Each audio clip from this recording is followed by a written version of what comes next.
Hello and welcome to Rookie Ninjas, where we explore day trading futures on the NinjaTrader platform, identifying supply and demand and reading price action, because making money in your pajamas should be a legitimate life goal. Alright, welcome to our Strategy Builder series. This is actually our first entry and we'll be keeping it real simple. I actually saw this set up this morning, or not this morning, this afternoon. But essentially, my volume indicator just spiked. Now, typically when you see something like this, even though you'd love to say, well, as soon as it spikes, maybe I can jump in, it moves way too fast. But that doesn't mean that we can't react to what happens afterwards. So what I got to thinking was, if you had an EMA set to a time period of 1, and you had a second one, what you could possibly do is you could find the point when price is done moving in that direction, and maybe we can catch some sort of reversal by finding the cross point where two moving averages meet.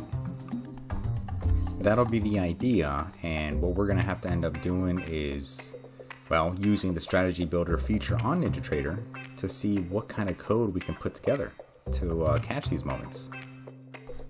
Alright, so first things first, we're going to go over and open our strategy builder. We have a new strategy. We can name it something like volume reverse, since the VOL indicator is going to be our main identifier. Alright. Go ahead and add a few inputs here. This is going to make our life a whole lot easier later on, and it's going to help us to back test this strategy as well. Alright, that should be good.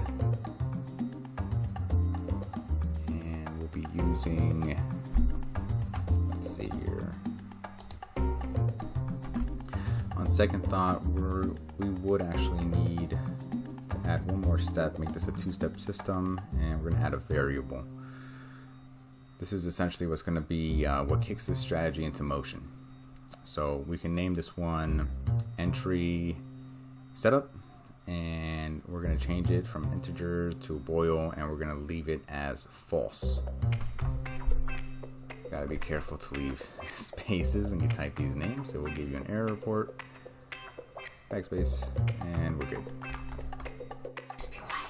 Alright, first things first, we have to set some parameters that are going to make our bool true. I think I called it a boil before. Whoops.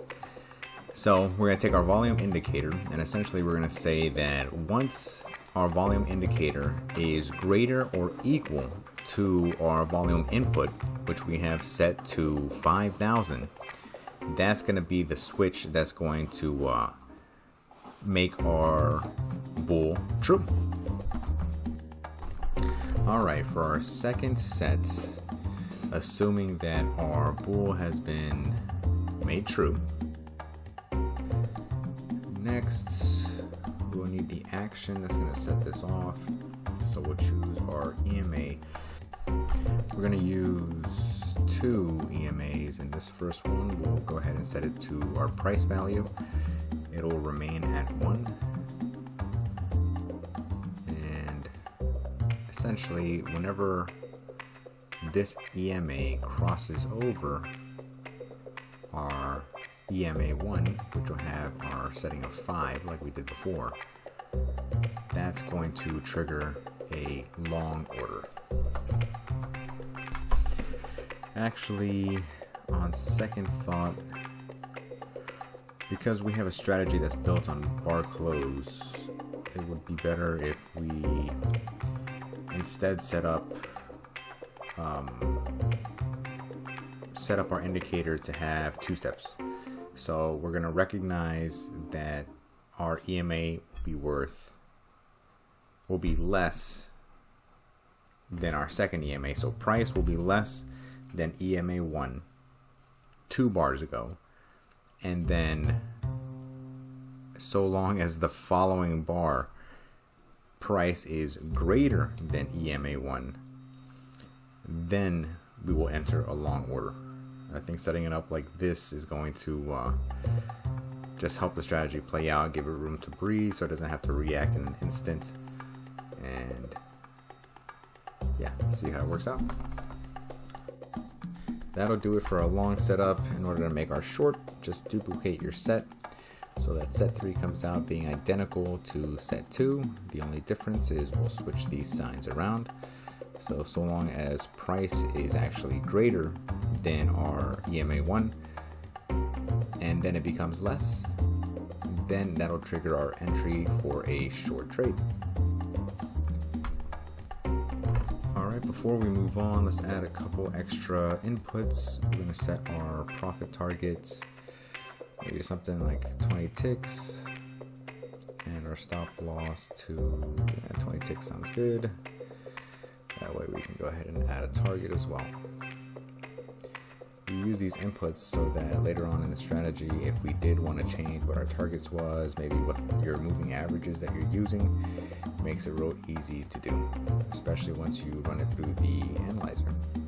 Compile our strategy, good to go. Alright, here's the fun part. Let's see if it actually worked.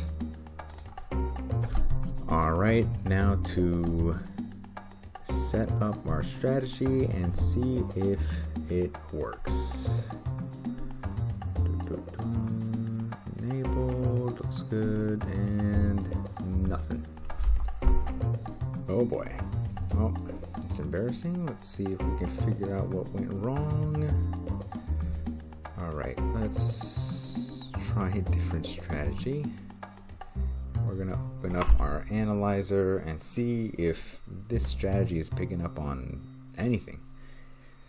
Alright, select our strategy, leave it on NQ. We had it on the minute charts, actually the 30 seconds. Alright, 119 trades in about 2 months. It's not bad. Let's go ahead and change this up. We're going to switch our chart to a 30-second chart and see how that compares.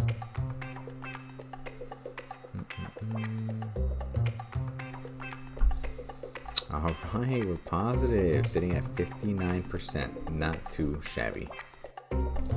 Now we're touching on quite a few features here. The strategy analyzer can be found, well, the same place where your strategy builder can be found. Now if we look here at the trades taken, we're going to take this a step further just because we want to maybe see this strategy in action and see if it's actually working. Sometimes this data is a little convoluted, and when you actually go to actually apply it, you have a strategy that's just not working at all.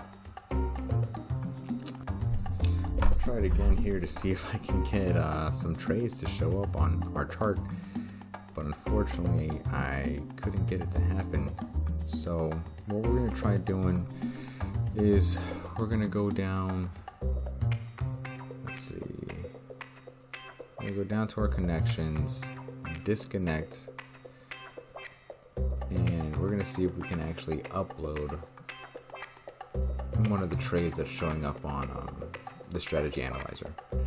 So if you go here to historical data, add whatever data you might need, download it, continue. You're going to get this little playback button here. Sometimes you got to give it a minute to load. There we go. And if you right click here, you can select the day that you downloaded. Change the time to match up with whichever time you saw on your analyzer. In this case, one of the last trades on there was around 4:03. Yep. There looks like a drop on the 29th.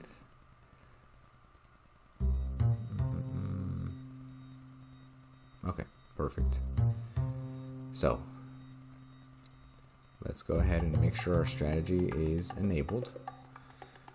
If it's not, gotta change your account to playback. There we go, perfect.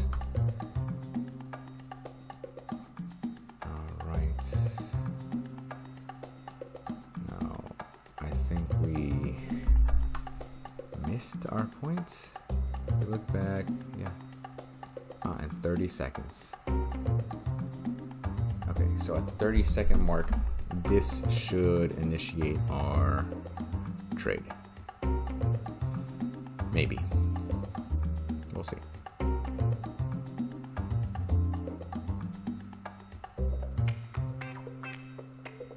Oh boy. Alright. Hang tight. Alright, so instead, let's try to give this a little more room to breathe. We'll come in at 402 and we're using a 30-second chart.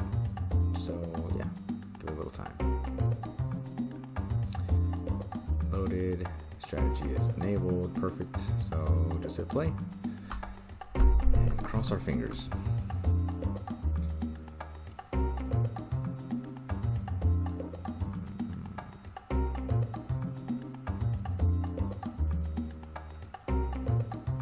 That yellow line crosses, that should initiate the trade. Although because the way we set it up, the strategy is looking back, it wouldn't be as soon as it crosses, but the bar afterwards. Alright, there we go. Beautiful. Can't remember if this trade comes out green or red, but let's just hang tight and take a look. And here we are. See how this one plays out. Alright. That's a loss. Let's see if we can find one that comes out positive. Looks like the same day at 9:33 a.m. we have another opportunity that presents itself. Let's see if we have any luck with this trade. And if it pops up. Alright, on second thought, let's actually go ahead and give ourselves a little bit of extra room to breathe. And we'll set this to 9:31 with 15 seconds. Make sure that our strategy is enabled. It is. And let's take a look and see how it does.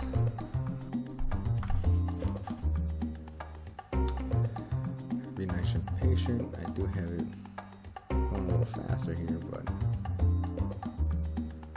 alright. So this should be our bar here. So if that's the case, then we're enabled, and on the next bar we should have an entry, and that should be registering as a short trade. Oh boy, we're going pretty bullish on that green bar.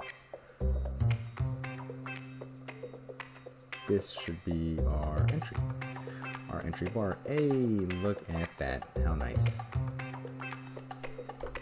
Uh-oh.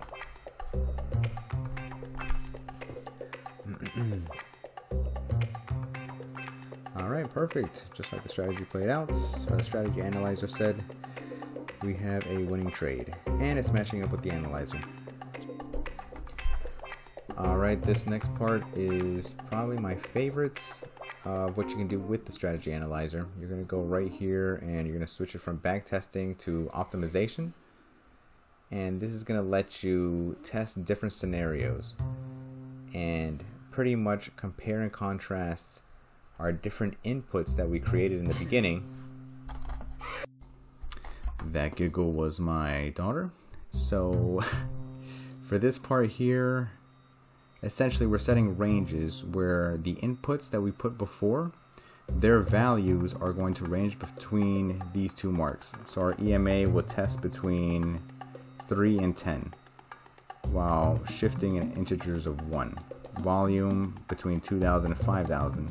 However, for the sake of the data and my computer not burning up, we're going to set $500 blocks. So it'll test 2,000, 2,500, 3,000, 3,500, and so on and so forth. For our profit targets, we'll do sets of 5, aiming between 20 and 80. And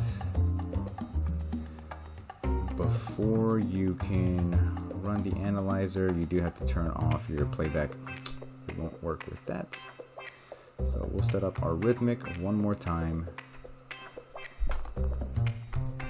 and then press run. This part typically takes a little while, but I'm going to go ahead and fast forward it for you. I think this one took about 15 minutes total. All right, there we have it. So with these results, it looks like we're looking at a 78% profitability. Oh, said that wrong. And here are the values that it came up with: 1, 7, 5,000, 25, and 35. So we are actually risking a little bit more than what we're going to be profiting, but sitting at 78% is actually very impressive. Now, it's not just enough to build a good strategy, but when you backtest it and you start gathering data on it, it's not even just about using the playback. You also have to take it and implement it in a live setting. If you're going to let something like this run all day, do you have a computer that can be on and running for 24 hours out of the day? And do you really think that your processor speed is going to be able to keep up with something like this?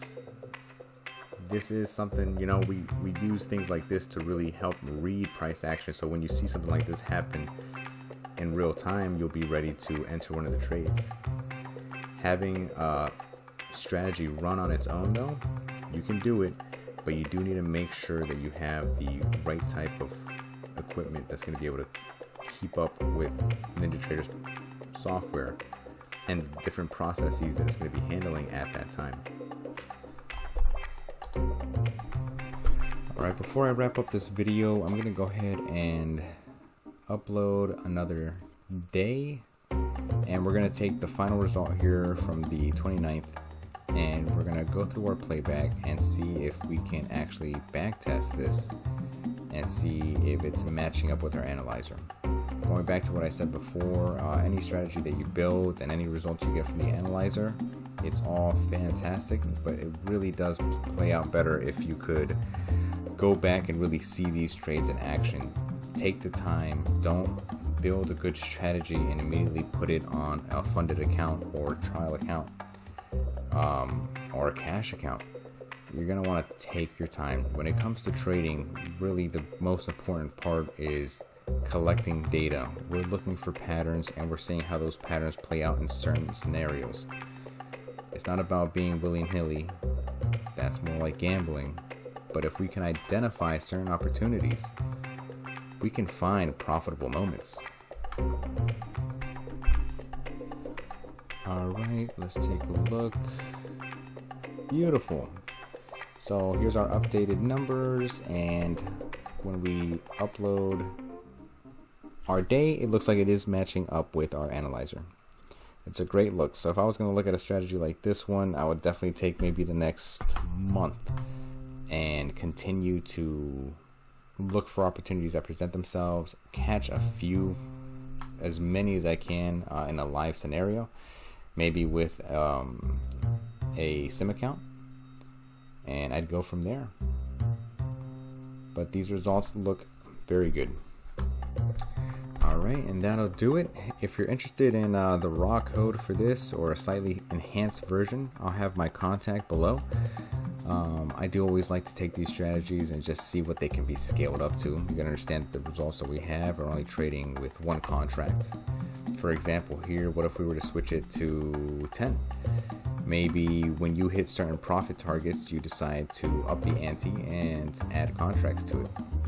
So let's take a look here. If we had 10 contracts instead of just one, starting January 1st through the end of February, we'd be up a little bit over 18,000.